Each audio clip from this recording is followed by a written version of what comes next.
2 Timóteo capítulo 1, verso 16. Quem encontrou, diga amém. O Senhor conceda misericórdia à casa de Onesíforo. Olha que nome legal para você pôr num filho. Onesíforo. Até você chamar ele já caiu, né? Pensa você chamando a atenção do menino desse. Porque muitas vezes me animou. Quem escreveu isso aqui foi Paulo. E não se envergonhou das minhas cadeias. Antes, vindo ele a Roma, com muito cuidado me procurou e me achou. O Senhor lhe conceda que naquele dia ache misericórdia diante do Senhor. E quanto me ajudou em Éfeso, melhor o sabes tu. Vai para o capítulo 4, versículo 16 também. Viram uma ou duas páginas aí. Ninguém me ajudou na minha primeira defesa. Antes, todos me desampararam. Que isto não lhe seja acreditado. Mas o Senhor me ajudou, me animou e me fortaleceu, para que por mim fosse cumprida a pregação, e todos os gentios a ouvissem, e fiquei livre da boca do leão. Verso 18: e o Senhor me livrará de toda má obra, e guardar-me-á para o seu reino celestial, a quem seja a glória para todos sempre. Amém. A nossa vida, nós precisamos encontrar ânimo às vezes onde não tem. Eu fiz esporte muito tempo. Eu fui atleta de natação, depois joguei voleibol, e eu lembro que tinha dia que dava uma preguiça de fazer o esporte. Só que eu pensava assim, não, mas vai ter campeonato, eu preciso treinar. Você precisa encontrar ânimo, mas para isso você precisa exercitar. O exercício natural ele é muito importante para o seu coração, para a sua saúde, mas o exercício espiritual é mais importante ainda. Nós precisamos aprender a viver em oração, a viver as coisas. Mas assim, são muitos os motivos para nós desanimarmos. Por isso que eu quero falar sobre isso. Quando você não consegue terminar algo, você desanima. Quando você não consegue passar numa matéria, você desanima. Quem aqui está perigando não passar de ano em alguma matéria? Vigia, corre que tem tempo ainda. Está vendo como é que é o negócio? Quando nós estamos num momento difícil da vida, a gente desanima. Tem gente que deixa de ir para a igreja, que deixa de ir para a célula, que deixa de se envolver, que deixa de estar com qualquer pessoa porque fica desanimado. Tem gente que quando fica desanimado só quer dormir. Tem alguém assim aqui? Não, muita gente levantou a mão, não fica com vergonha não. Outra coisa, quando nós pedimos algo para Deus e Deus diz não. Hoje eu assisti aquele filme Deus Não Está Morto. Os irmãos assistiram? Eu já sabia. Tá bom. Eu já sabia a história do filme. Mas é emocionante pensar que Deus às vezes diz não para algumas pessoas. Aquele professor maluco, não vou contar o filme não, porque tem gente que não viu. O professor maluco pediu algo para Deus e Deus não fez. Mas todas as vezes que Deus diz não para nós, Ele tem um propósito, e não é nos desanimar. Existem muitos exemplos disso. Olha, às vezes Deus dá algumas coisas para nós, mas vem consequência, porque Ele queria dizer não. Vou te dar um exemplo claro. Quando você lê o livro de Gênesis, você vê a esposa que Jacó amava, que se chamava Raquel. Raquel fala para Jacó assim: me dá filho, senão eu morro. Jacó fala: por um acaso eu sou Deus para te dar filho? E de repente Deus abre a madre dela, e ela tem o primeiro filho, que se chamava José. O segundo filho que ela teve se chamava Benjamim. Porém, na hora do parto ela morreu. Então Deus atendeu o pedido, mas com o pedido veio morte. Está vendo por que Deus às vezes diz não para nós? Quer outro exemplo? Sansão. Sansão era aquele cabeludo fortão que batia em todo mundo, beleza. Ele falou para o pai dele: me dá uma mulher filisteia, me dá uma mulher do outro povo. Por isso que a gente preocupa, que você que é solteiro e está na igreja, não casar com uma pessoa que não tem Jesus. Porque o cara que casou certo, ele é o cara que ficou milionário vendendo maçã. Alguém já ouviu essa história? Quem já ouviu a história do cara? Ninguém? Um já viu. O cara ficou milionário vendendo maçã. Presta atenção, ele comprou algumas maçãs do Ceasa, umas pequenininhas e tal, partiu no meio, pôs papel filme, super higiênico, e começou a vender no sinaleiro. Passou um tempinho, ele já estava quando ele pegou 2 caixas grandes de maçã, que ele estava fazendo aquele negócio, o processo todo para vender, o tio dele, milionário, morreu e deixou herança para ele. Então ele ficou milionário vendendo maçã.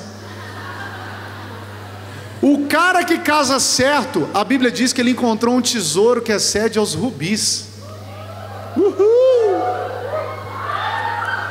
Só que o cara que casou errado, ele encontrou uma encrenca que ele não sabe.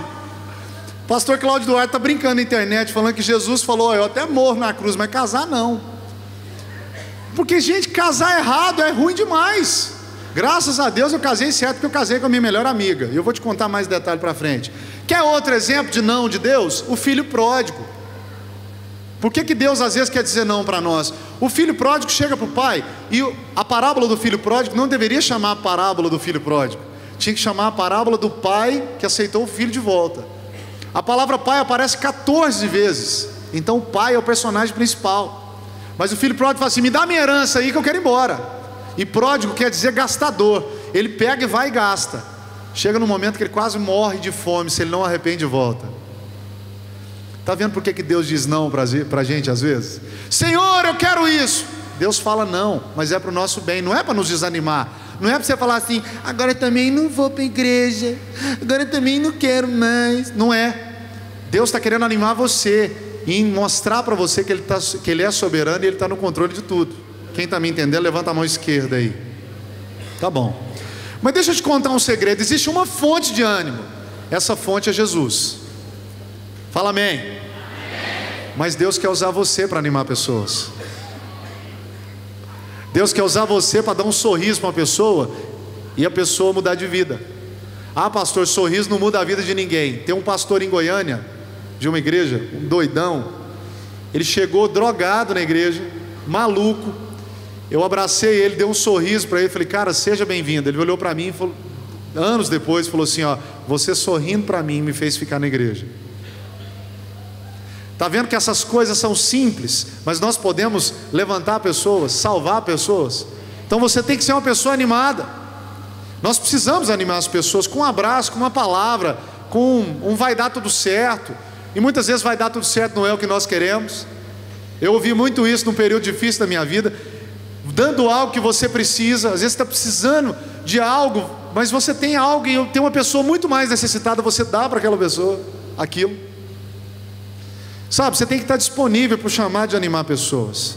Nós estamos num tempo muito difícil, gente, em que o povo fica assim: se fulano não for, eu não vou. Tem professor que às vezes avisa na aula: ó, gente, eu não vou vir. Aí tem gente que fala: não, então eu não vou na aula. As pessoas vão desanimando. Esse Onesíforo, esse homem aqui, que você pode pôr um nome no seu filho se você quiser, olha que nome legal, Onesíforo. Cara, é complicado. Ele animou nada mais, nada menos que o apóstolo Paulo.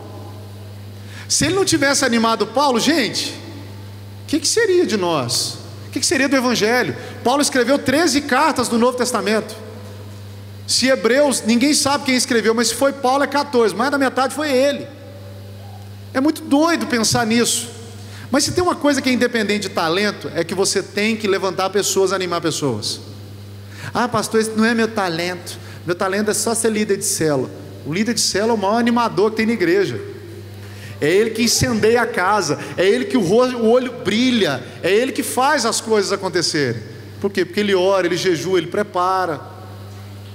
O anfitrião é outro também que tem esse papel, que tem que ser um animador. Eu estava rindo com o bispo Timóteo aqui, o cachorro latindo, até os cachorros converteram na célula, gente. Eu sou líder de célula desde que eu converti. Eu converti 3 meses depois, o maluco do pastor André me pôs para liderar a célula. Eu falei: bicho, você é doido, cara. Mas ele falou: cara, você tinha tanta vontade que eu não podia te segurar. E foi bom demais. Quando eu fui enviado para cuidar da igreja que eu cuido hoje, eu tinha 160 pessoas que eu cuidava dentro da igreja. Ele não deixou levar ninguém comigo. Ele falou: você vai formar tudo de novo lá. E graças a Deus deu tudo certo. Sabe, gente, nós estamos vivendo um tempo que está todo mundo torcendo contra. Você está lá no seu trabalho, o cara está torcendo para você ficar doente e sair do trabalho. Aconteceu em Porto Alegre, eu não sei se alguns aqui vão lembrar, há pouco tempo, um jovem que anunciou na internet que ia se suicidar. Alguém viu isso? Ele pôs um link na internet falando assim: vou me matar, tal dia, eu quero sugestões para a forma que eu vou morrer. Eu, ao invés de pintar um cristão e falar para ele assim: ô, desiste disso aí, velho, você está doido? Muito pelo contrário, as pessoas começaram a dar fórmula para ele se matar. Toma remédio tal, tantos comprimidos, faz não sei o que, pega um botijão de gás, cheira lá até se desmaiar. Os caras foram ensinando coisa. E no dia da morte dele, ele pôs a câmera na frente, foi transmitir para a internet. Olha que coisa mais louca. Ele começou a transmitir aquilo. E uma moça viu aquele link lá no Canadá, uma cristã. Ela clicou no link, falou: gente, o que é isso? Aí estava a câmera filmando o cara armando a cena para ele se matar. Ela ligou na polícia do Canadá. A polícia do Canadá rapidamente ligou na polícia do Brasil. Foram lá e pegaram ele desacordado. Ele não tinha morrido ainda, graças a Deus. Aí eu te falo, o que tem de gente querendo derrubar você é muito maior do que gente querendo te animar. Por isso que você tem que ter a fonte, que é Jesus. Essa fonte é que vai fazer você seguir em frente. Essa fonte é que vai fazer você ser feliz. Essa fonte é que vai fazer você ter tudo na sua vida. E se você não entender isso, vai ser difícil. Mas pastor, por que eu tenho que animar as pessoas? Porque elas estão sofrendo como nunca. Nunca houve tanta doença no mundo, nunca houve tanta bactéria no mundo. O pessoal está falando que tem um mosquito da dengue novo chegando no Brasil. Eu falei: gente, se eu soubesse onde é que ele está chegando, eu matava ele. Meu sogro veio falar isso para mim hoje. Meu sogro é agrônomo, então ele saca esses negócios. Ele falou: tem um mosquito novo chegando. Eu falei: eu vou comprar mais raquete. Eu amo matar os bichos com aquele negócio. As pessoas hoje estão carentes, estão doentes. Eu fui visitar um irmão no hospital outro dia, comecei a orar pelo irmão. Quando eu abri meu olho, tinha uma fila de oração esperando. O povo está carente, está todo mundo desesperado por Deus. Eu não sei como é que tem gente que consegue viver sem Deus. Antigamente o povo falava assim: nossa, você é crente? Como é que você consegue? Hoje, a pessoa fala para mim que não é crente, eu falo: rapaz, você não é crente? Como é que você consegue? Eu inverti o negócio, porque, gente, viver com Jesus é bom demais. Eu encontrei Jesus há 14 anos atrás. E eu vou falar uma coisa para os irmãos. Eu tenho um recado para dar para os irmãos: e dessa estrada eu não me desvio nunca mais. Eu não largo Jesus por nada.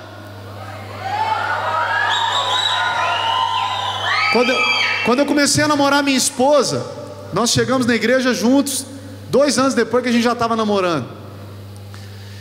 E um dia eu falei assim: Deus, eu vou fazer uma prova de fogo com ela. Falei para ela assim: ó, se você se contentar em ser o meu segundo amor, porque o meu primeiro vai ser Jesus a vida toda, eu vou ficar com você para sempre. Ela falou assim: e se você se contentar em ser o meu segundo amor também? Eu falei: não, então é nós. Por quê? Porque na realidade eu preciso amar Deus sobre tudo. E como que eu aprendo isso? Dia a dia. Hoje o povo está muito doente, está sofrendo. A gente acha às vezes que o nosso sofrimento é o pior do mundo. Tem gente que quando está passando uma situação difícil. Vou te contar um exemplo. 2012, minha esposa, em 2011 ela ficou grávida. No iniciozinho do ano nós perdemos um bebê, logo com 6 semanas. Passados 6 meses ela ficou grávida de gêmeas. Aí todo mundo: dupla honra, glória a Deus, tá? Na época, meu primeiro CD começou a tocar nas rádios, e o povo falava assim: pastor Vinícius tem dupla honra. E eu: amém, glória a Deus. Só que em fevereiro de 2012 as meninas nasceram com 6 meses. 6 meses não dá tempo do bebê tá com o pulmãozinho pronto, principalmente a respiratória que é o problema. Só resumindo para os irmãos. E elas foram direto para a UTI. E eu lembro que o dia que eu cheguei no hospital, eu pensei comigo assim: Senhor, o Senhor está comigo, mas não tem situação pior do que a minha, não. Cheguei na porta da UTI, tinha um cara encostado na porta, cabisbaixo. Cheguei nele, falei assim: seu filho está aí? Ele: é meu filho. Como é que ele chama? Ele falou: Rafael. Falei: ah, que legal. Você quer que eu ore por ele? Ele falou: não, não adianta. Eu falei: mas como não adianta? Meu Deus é Deus de milagre. Pensei comigo, né? Eu falei: não, cara. Ele falou: não, eu sou crente também. Ele falou: deixa eu te explicar. O meu filho, nós descobrimos que ele tinha uma síndrome quando ele tinha 2 meses na barriga da minha esposa. E os médicos falaram que ele ia morrer dentro da barriga, porque a síndrome dele não tem cura. Eu já comecei a coçar a cabeça pensando assim: as minhas filhas estão dentro da incubadora, têm chance de sobreviver, mas esse cara já está esperando o filho dele morrer. E ele continuou me contando a história. Ele falou assim: ó, meu filho tem má formação dos órgãos, o cérebro não funciona. Ontem mesmo ele teve 3 paradas cardíacas. O menino sobreviveu 9 meses na barriga, ele não morreu na barriga, nasceu e ficou 120 ou 150 dias dentro da UTI.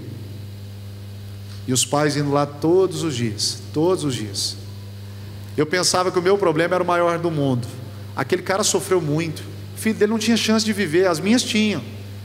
Uma das minhas filhas faleceu com 8 dias e a segunda com 32. Estou te contando a minha história. Por quê? Porque a gente acha que o nosso problema é o pior do mundo. Aí você olha para mim e fala: nossa, mas como é que você suportou isso? Irmãos, tanto suportei que a hora que nós fizemos exames, o médico falou: pode engravidar. Minha esposa ficou grávida de novo. Hoje está com 1 ano e 8 meses a Amanda lá em casa. Passado um tempinho, minha esposa engravidou de novo e nasceu há 12 dias Elizabeth. Estou contando para os irmãos, Deus levou 2 meninas, mas me deu 2 de novo. Ele poderia não ter dado, Ele continuava sendo bom. Mas eu preciso entender que eu não sou o centro do mundo.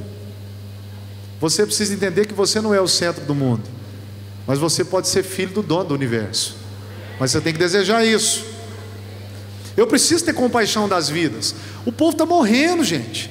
Quantas pessoas são mortas hoje? Hoje, uma pessoa a cada 40 segundos morre por suicídio no mundo. Agora você imagina, rapaz, que tanta gente pensando besteira. A solidão é algo tão grande hoje no mundo que as pessoas querem se matar.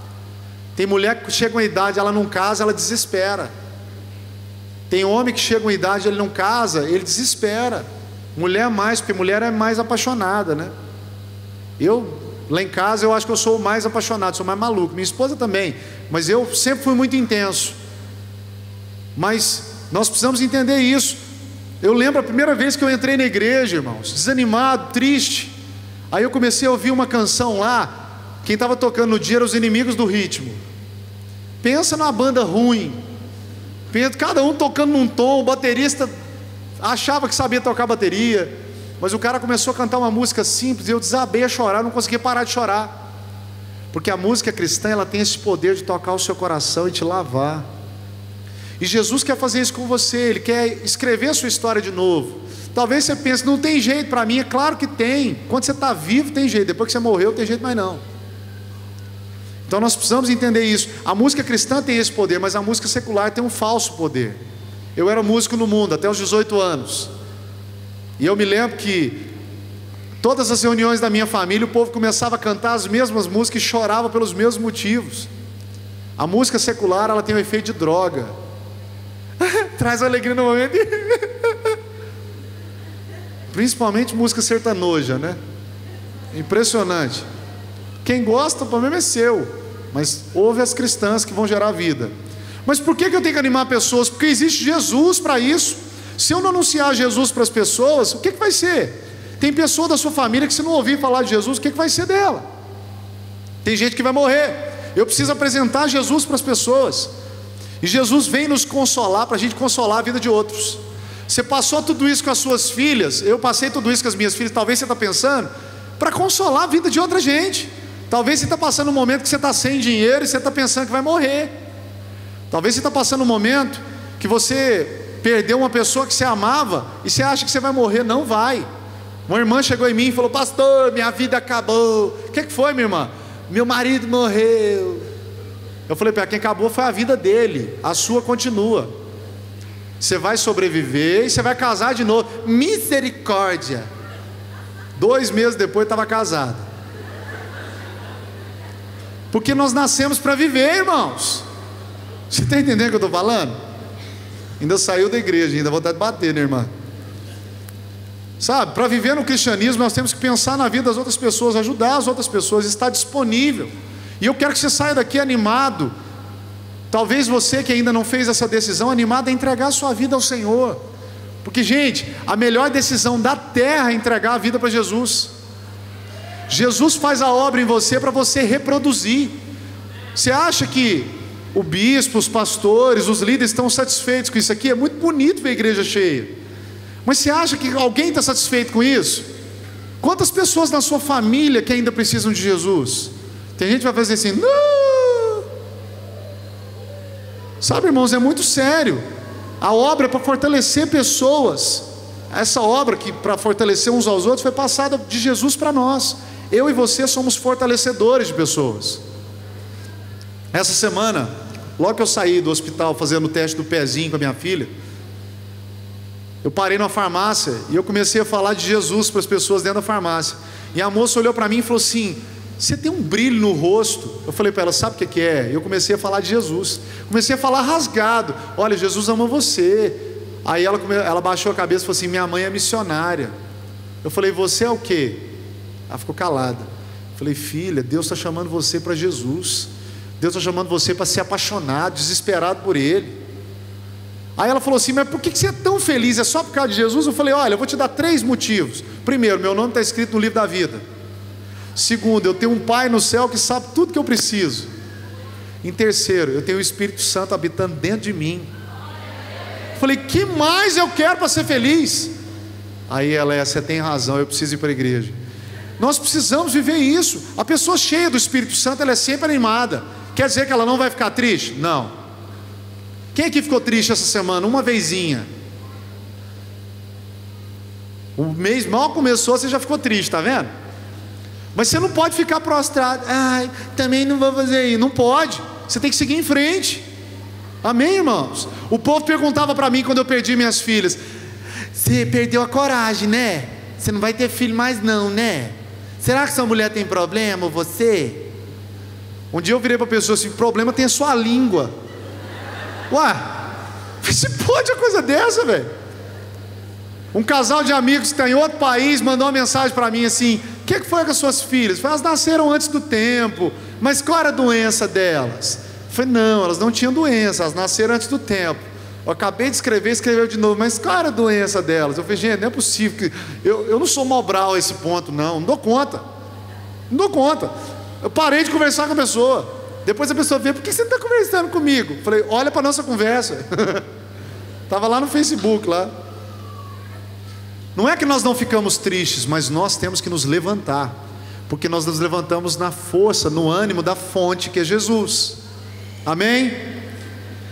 Deus quer nos levantar como animadores. Paulo foi um animador, Judas e Silas, não o Iscariotes, o outro Judas, Filemão, você vai ver um monte de exemplo. E esse Onesíforo, ele fortaleceu muito Paulo. O que ele fez? Primeiro, ele não desistiu de Paulo. Você talvez está aqui e desistiu de alguém da sua célula. Não desiste de ninguém, não. Eu me lembro que eu me entreguei para Jesus completamente, mas eu conheço gente que desistiu logo na primeira dificuldade.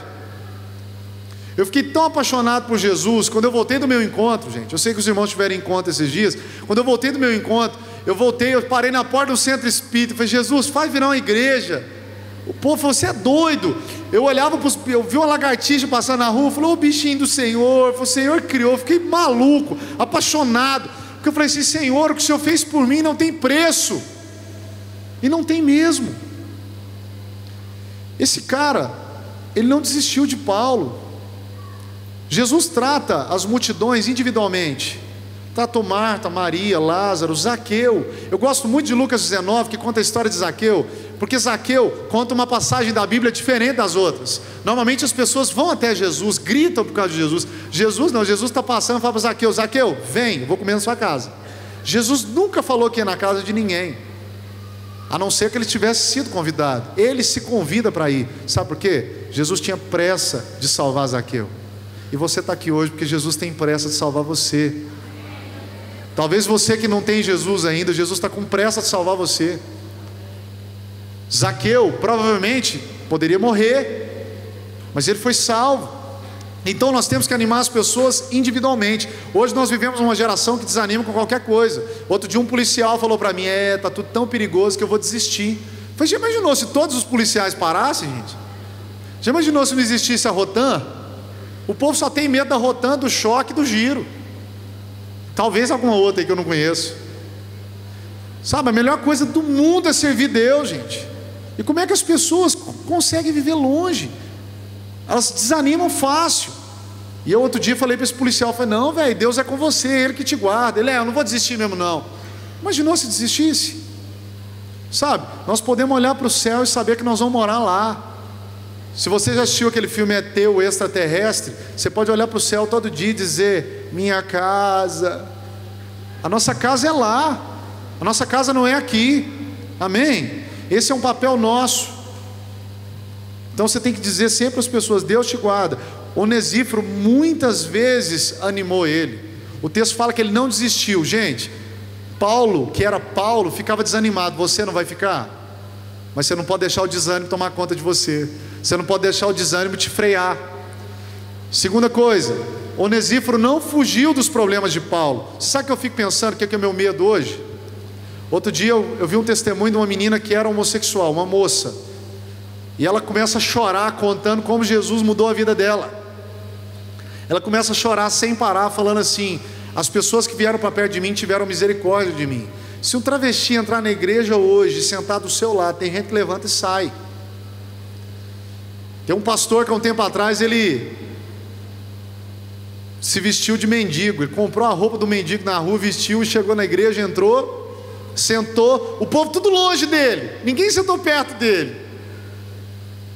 Aí o culto não começava e o povo se olhava: cadê o pastor? Cadê o pastor? Esse cara levantou e foi indo para o rumo. O diácono veio segurar ele e falou: pode ficar. O diácono reconheceu a voz dele.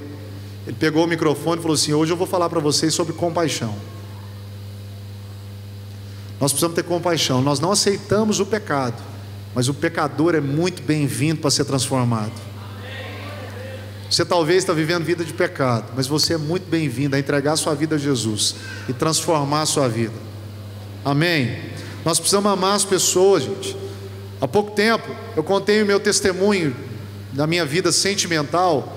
Com 5 anos um maluco leu minha mão, disse que eu ia ser pobre, não ia ter nada, nunca ia casar, não ia ter nada na vida, e eu ainda ia depender do meu irmão mais velho. Olha o que o cara falou para mim. E eu contei essa história rapidamente para o pessoal no colégio Pré-Veste, no setor Bela Vista. Eu perguntei assim: quem anda de ônibus lá? 2 levantaram a mão, no meio de 250, só para você ver o nível social. E eu falei assim: gente, com 22 anos eu me casei virgem. As meninas fizeram assim. Eu nunca vi aquilo na minha vida.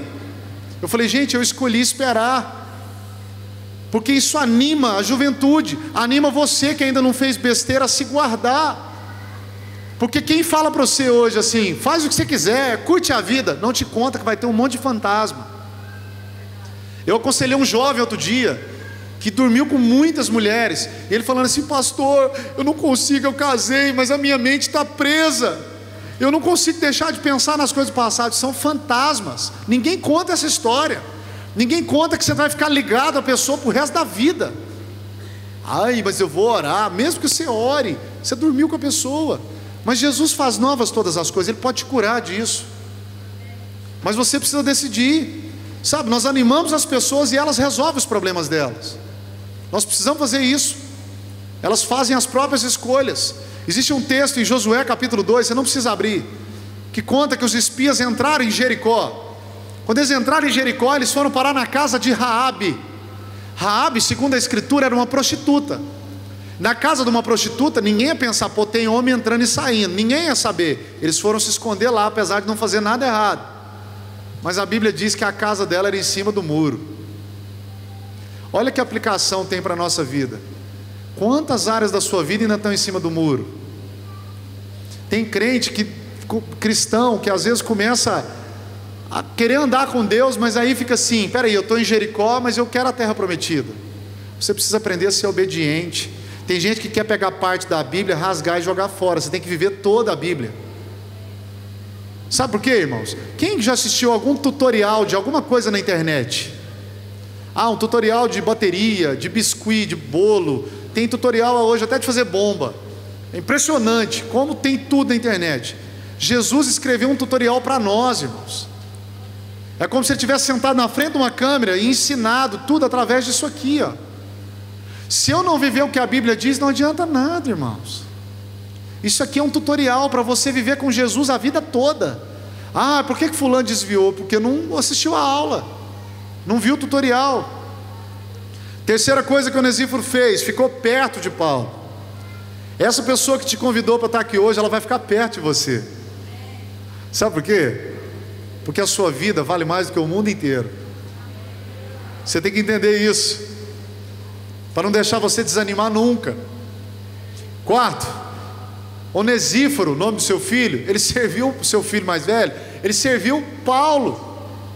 Irmão, servir é bom demais, ajudar as pessoas em mudança. Servir às vezes é você servir um copo de água, é você ajudar uma pessoa que está carregando alguma coisa, é você auxiliar alguém.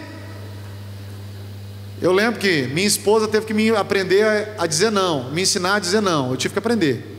Ela falou: amor, você vai ter que aprender a dizer não, porque tudo que as pessoas me pediam eu fazia.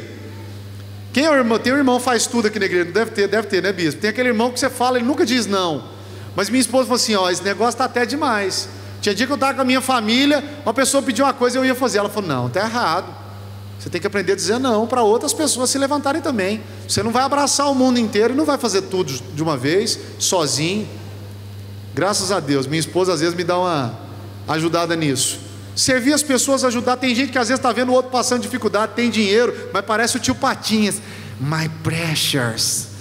O dinheiro é o precioso dele.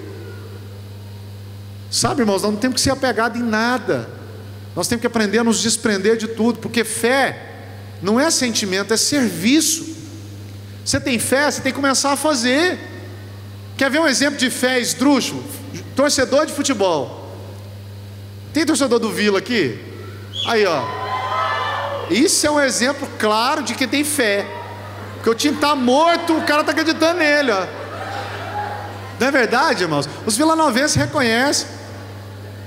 O time toma ataque o campeonato inteiro, ganha um campeonato nos pênaltis, o cara levanta a placa. Eu já sabia. Ah, sabia o quê, rapaz? Isso é fé.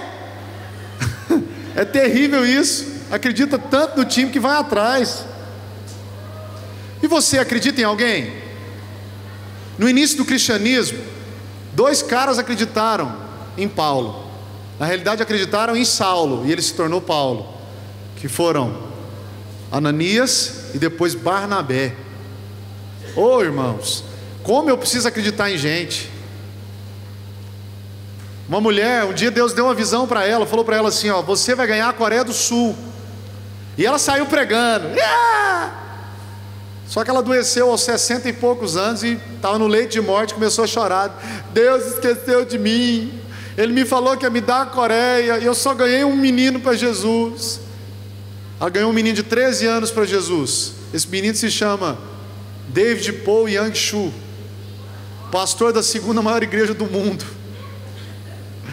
Os cultos deles reúnem 1 milhão de pessoas por domingo.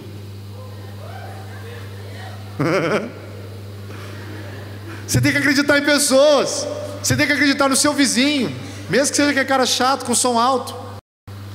Você tem que acreditar nos seus parentes. Você tem que acreditar nos seus pais. Amém, irmãos?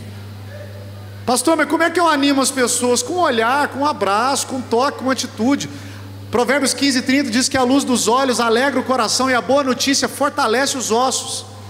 Tem gente que às vezes está triste, recebe uma notícia boa, opa, deu uma ligada. Nós animamos as pessoas com coisas simples, irmãos. Nós podemos levar pessoas a Cristo de forma muito simples. Eu fui representante de medicamento muito tempo. Sabe aqueles caras com a pastinha preta que entra na frente do consultório e atrapalha o pessoal? Eu era um desses. Não fica com raiva não, eles levam remédio para os caras lá. Tem uns enrolados, mas eles levam remédio. E eu estou na porta do consultório e eu vi uma mulher sentada com um broche de Maria imenso na blusa. Um broche bonito, de ouro, chique. Eu olhei aquele trem assim, falei: nossa, que trem bonito é esse aí? Ela falou: Maria, não conhece não? Eu falei para ela assim: a mãe do meu Salvador? Aí ela: opa, então nós estamos falando a mesma língua? Eu falei: estamos. Maria foi uma mulher exemplar, a mãe do meu Senhor. Ela mesma diz: a minha alma engrandece ao Senhor. Aí ela: nossa, que bonito, você também é católico? Eu falei: não. Você é o quê? Eu falei: sou crente, evangélico. Ah, crente falando bem de Maria. Eu falei: quem falar mal aqui, eu quebro tudo aqui dentro. Eu arrebento essa clínica aqui. Se alguém falar mal de Maria aqui, eu quebro todo mundo. Aí ela: mas espera aí, crente defendendo Maria? Eu falei para ela assim: olha, Maria foi a mãe de Jesus. Ela: então, eu falo isso para o povo. Eu falei para ela assim: ó, só tem um porém. A senhora já foi em Israel? Aí ela: já, eu voltei de lá esses dias. Eu falei para ela assim: onde é que está o túmulo de Maria? Ah, está no lugar assim, assim, assim. Eu andei na região toda, viajei tanto tempo. Mulher cheia da bala. falou, fiz isso, fiz aquilo, fiz não sei o que, não sei o que. Eu falei, nossa, que bom. E o túmulo de Jesus? Aí ela olhou para mim assim, eu falei assim, os ossos de Maria estão lá? Estão. E os de Jesus? Aí ela deu um sorrisinho e falou assim, ele ressuscitou. Eu olhei para ela e falei assim, é por isso que eu não converso com Maria, eu converso com aquele que vive. Pode aplaudir o Senhor.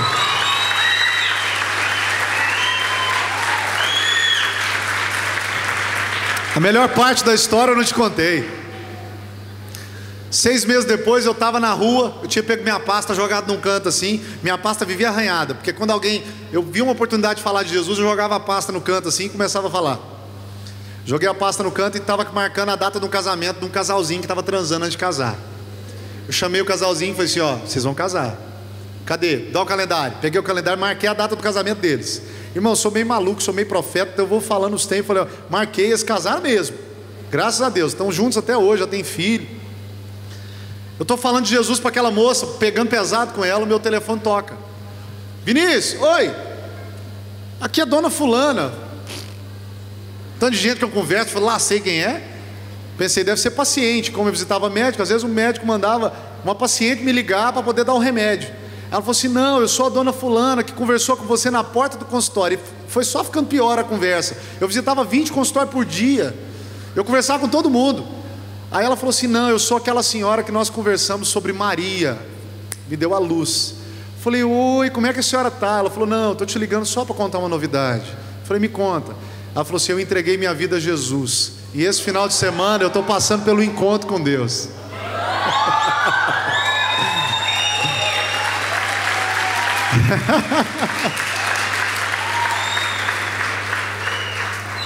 Eu me emociono toda vez que eu conto essa história. Você sabe por quê?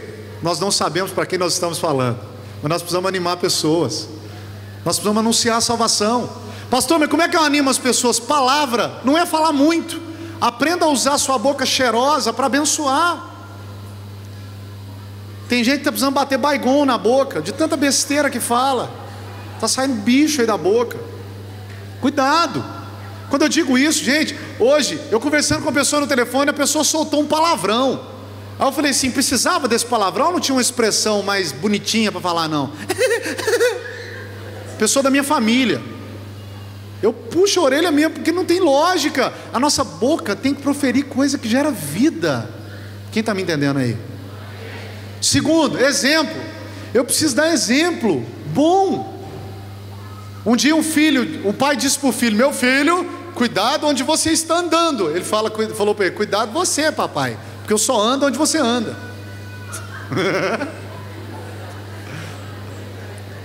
Nós temos que tomar muito cuidado com tudo.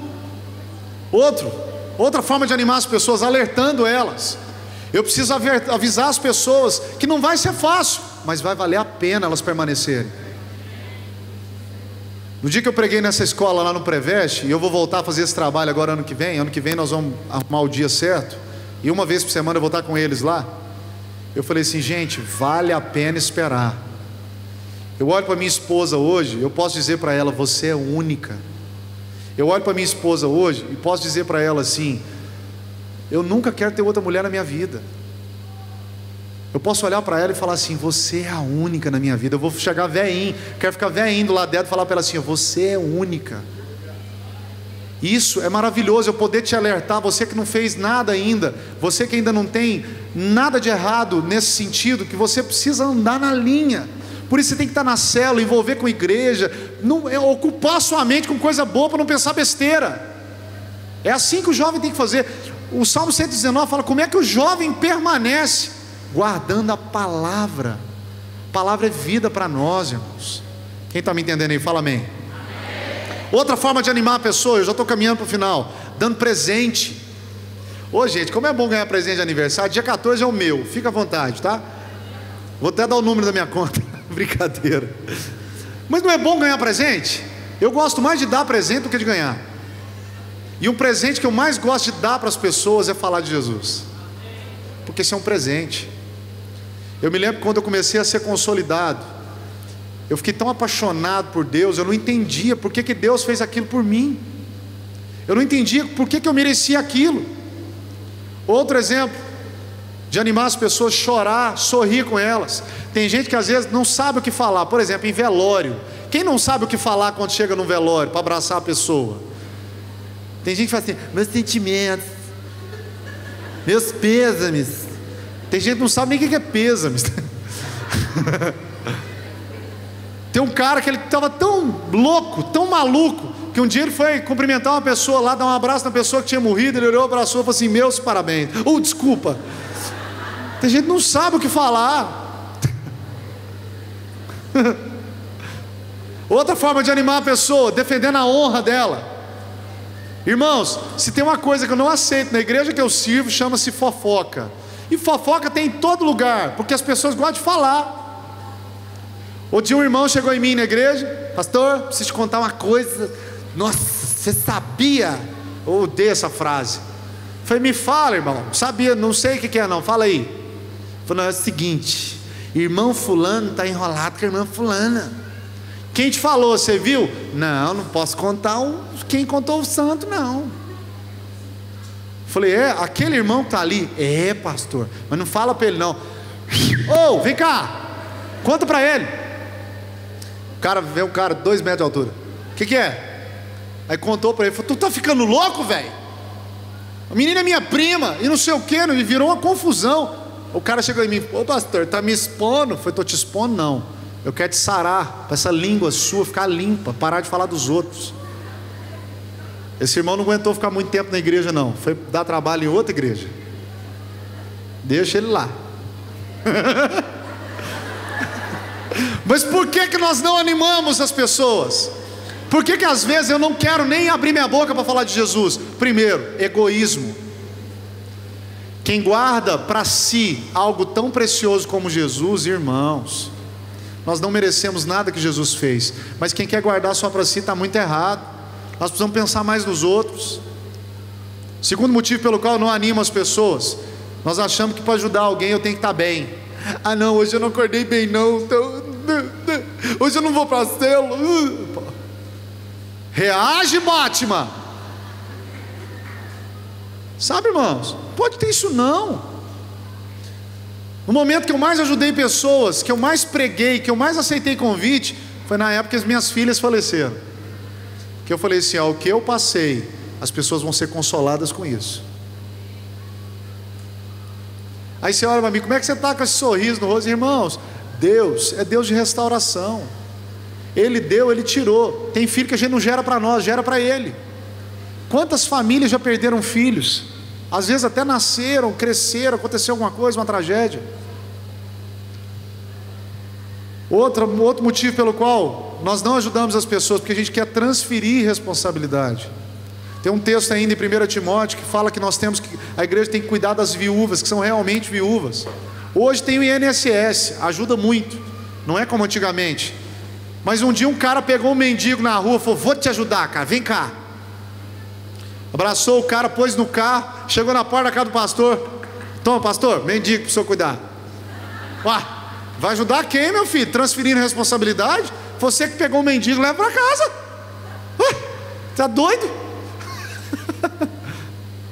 As pessoas querem transferir responsabilidade. Outro dia uma mãe chegou em mim: pastor, você tem que dar um jeito na minha filha.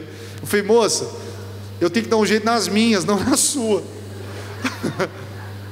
As minhas é que eu tenho que cuidar, comprar leite, sustentar minha mulher. Elas não, a senhora que tem que dar um bom testemunho, porque senão elas vão se perder, né? Essa risadinha sem graça, o povo sempre ri assim para mim, não sei porquê. Outro motivo pelo qual às vezes nós não animamos, não ajudamos as pessoas, não falamos do amor de Deus: falta por achar que elas não merecem, falta de compaixão.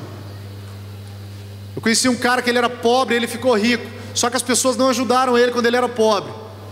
Às vezes não der carona para ele, ele estava num carrão, aí ele passou pelos irmãos que eram ricos e ficaram pobres, passou pelo carrão, passou devagarzinho: você não merece carona não. Irmãos, quem merece alguma coisa na terra? Quem merece a salvação? Quem merece a graça de Deus? Ninguém. Quinto motivo pelo qual eu não ajudo pessoas às vezes, porque eu não conheço a história da pessoa. Eu vi um vídeo na internet lindo outro dia.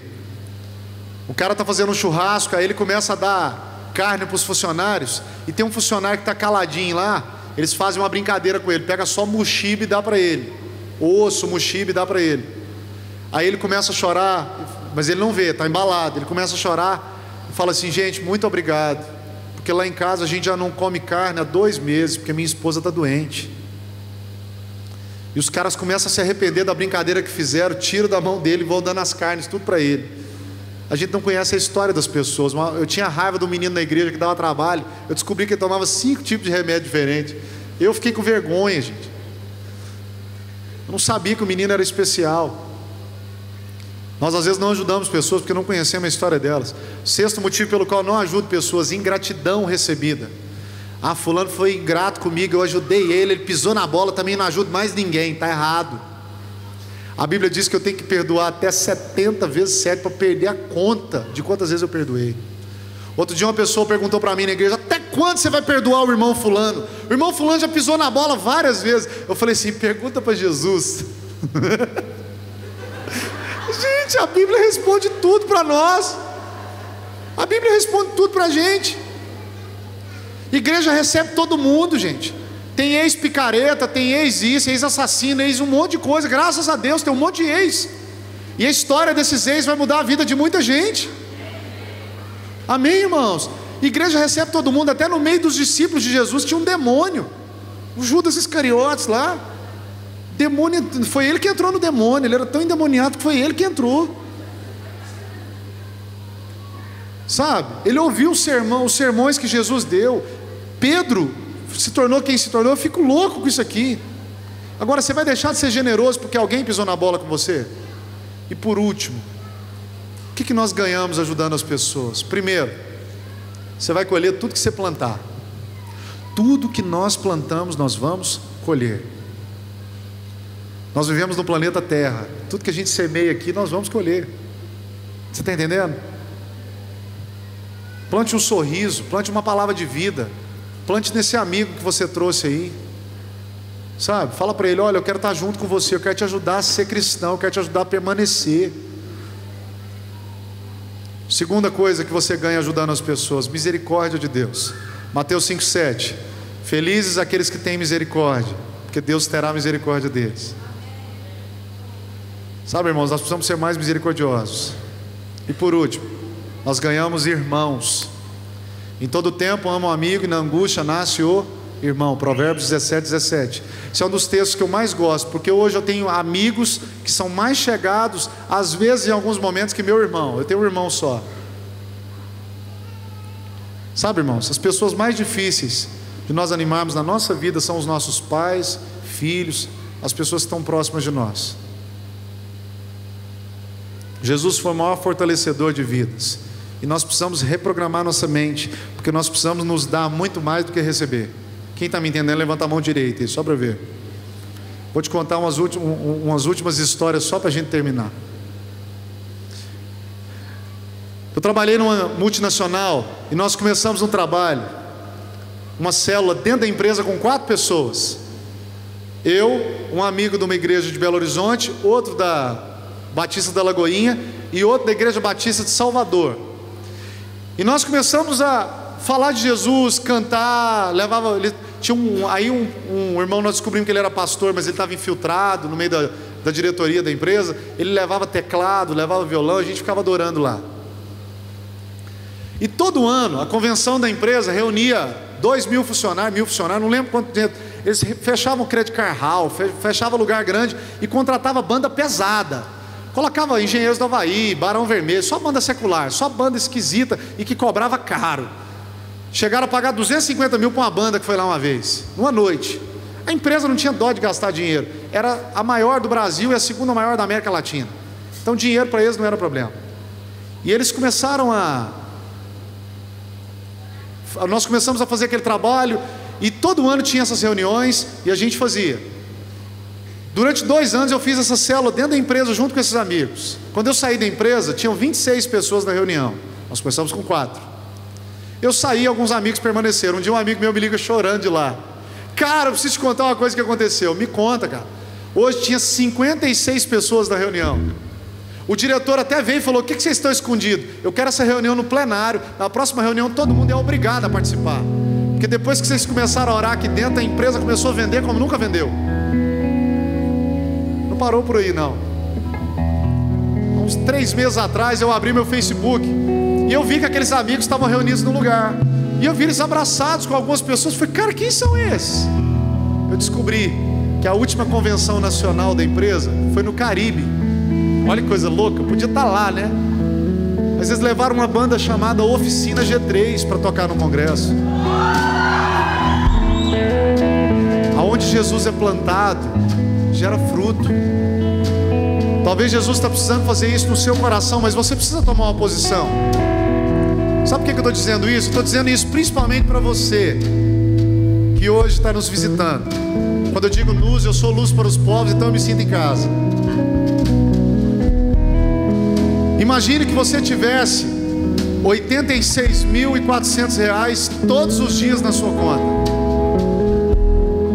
Fala glória a Deus, graças a Deus. E você tivesse que gastar esse dinheiro todos os dias, porque no outro dia tinha mais R$86.400 na conta. Deixa eu te falar uma coisa. Você tem essa conta. Você tem 86.400 segundos todos os dias. E como você tem usado eles? Quer saber o valor de um ano? Pergunta para um aluno que reprovou e teve que ver todas as matérias de novo. Quer saber o valor de um mês? Pergunta para uma pessoa que trabalhou arduamente num lugar.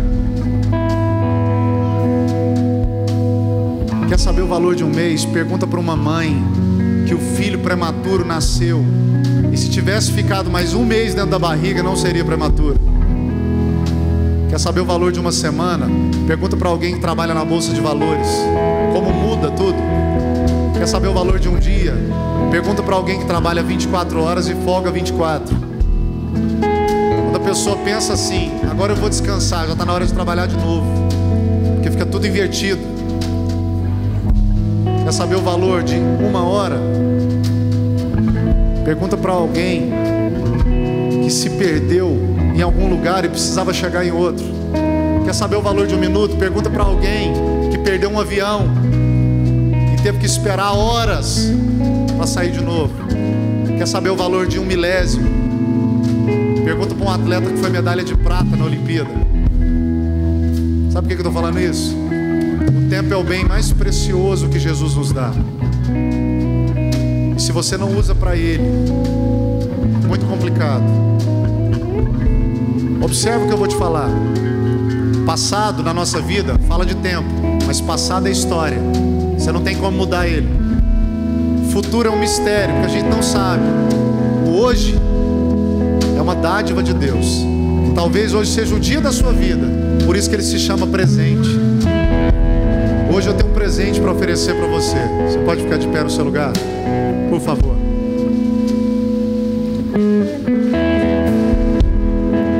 Talvez você precise se posicionar como você nunca se posicionou. Eu já estou terminando. Feche seus olhos. Uma história majestosa Deus reserva a você. Ele quer reescrever os seus passos. Feche seus olhos, deixa Jesus te falar.